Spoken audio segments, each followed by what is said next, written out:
السلام عليكم ورحمة الله تعالى وبركاته دعويال وعبدالله مليار وبرتين يوسف وبركة وحنا كدعدين يكون وحساوين laba ciidan oo ka tirsan dowladda federaalka ayaa isku rasaasayay duleedka magaalada xamar ama degmada Daynile wakiilka ama ergeyga gaarka ee midowga Afrika ahna wakiilka AMISOM Francisco Maduro ayaa waxa uu Jubbaland ku tilmaamay madaxweynaha heshiiskii uu la galay labada nin ee mucaaradka ka dhacay magaalada Nairobi inaan waxba ka jirin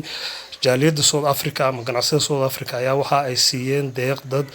ka muwaadiniinta reer South Africa fadlan markii kuugu horreysay haday tahay channelka subscribe saar gambaleelkana furo haddaba daawadayaal waa maalinimo talaada 26 bishii 2020 waxaan warkeena ku bilaabeynaa laba ciidan oo ka tirsan dowladda federaalka Soomaaliya ayaa waxa ay dagaal ama israsaaseyn uu ku dhaxmartay maantay magaalada Xamar gaar ahaan xaafadda Daynile ama degmada Daynile taasoo la soo sheegay inuu isku horimaadkan ama khilaafkan labada ciidan uu sababay dhul la isku haysta oo halkaasi ku yaala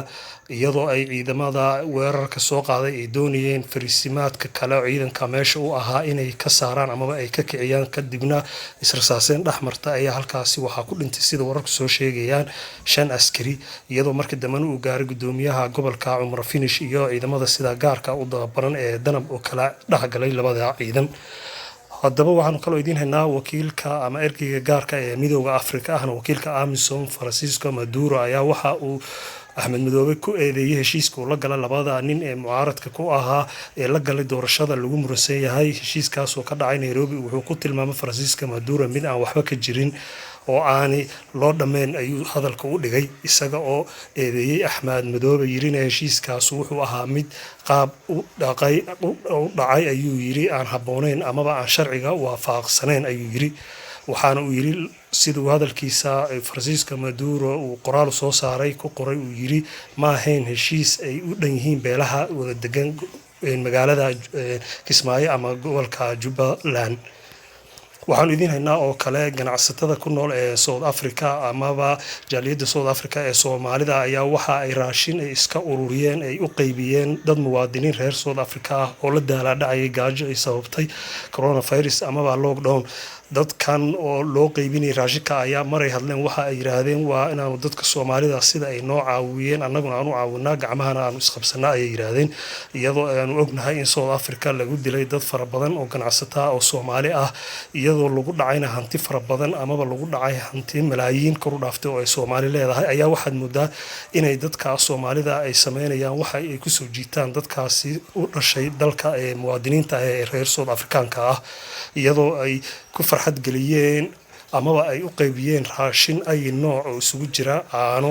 saliid cuntooyinka kala duwan South Africaankan raashinkan loo qaybiyay ayaa waxa ay ku tilmaameen arrin farxad leh kamana aan filin ay dhaheen dad Soomaali ah inay sidan oo kale noo garab istaagaan ama noo caawiyaan waxa ay kaloo iyaguna yiraahdeen waxaan ugu baaqaynaa muwaadiniinteena reer South Africa inaanu ogaano inay Soomaalidu tahay dad walaalaheena amaba ah dad Afrikaana waa inaan anaguna markeena u abaalgudnaa amaba aanu ka ilaalinaa waxa xun hadda kadibna aan dhicin ay yiraahdeen in aanu dhibaatooyin ama loo geysto falalkii foosho xumaa ee isugu jiray dilka iyo dhaca ayay dadkaasi yiraahdeen waxaan hadda idin haynaa daawadayaal doorashadii ka dhacday Burkina Faso ayaa madaxweyne Nishimbu waxa uu ku guuleystay 67% codadkii la tiriyay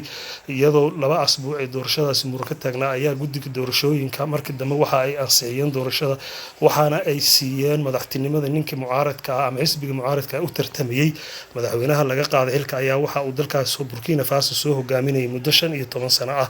kaasoo aan marnaba aqbalin markii hore doorashadan oo diiday ayaa waxa ay markii dambe cadaadis ay soo saareen guddiga doorashooyinka ay ku khasbeen inuu aqbalo doorashada in lagaga adkaaday waxaan hadaba idin haynaa daawadayaal muwaadiniinta dalka Japan gaar ahaan dadka ku nool magaalada Tokyo ayaa waxa ay soo dhaweeyeen xanibaadii ama lockdownka ee dawladdu saartay halkaas oo ay ka qaaday iyaga oo dadka Japan aad ugu farxay arrintaas soo dhaweeyay waxaan kaloo idin haynaa daawadayaal dalka Hindiya koonfurta iyo bartamaha dalkaasi waxa ka dilaacay aad u ba'an oo fara ba'an ku haya beerihii iyo abuurkii halkaasi iyadoo ay dawladda dalka Hindiya ka soo saartay baaq adag ayaxan oo raxan duulayay waxaan kaloo idiin haynaa daawadayaal dalka Suuriya magaaladii ugu dhimashaha badneed amaba loo yaqaan magaaladii dhiiga ee magaceedu yahay Idlib ayaa waxaa lagu soo waramayaa inay iidi ka hor ku soo laabteen qoysas aad u fara badan iyaga oo guryahoodii dib ugu soo noqday una adeegaya caruurtoodii farxad la qaadanaya iyo waalidiintii oo aad moodid inay ku faraxsan yihiin amaba ay ku faraxsan yihiin soo noqoshada ee magaaladooda Idlib ku soo noqdeen waa Boolimoog Media tan iyo kulanti dambe oo isla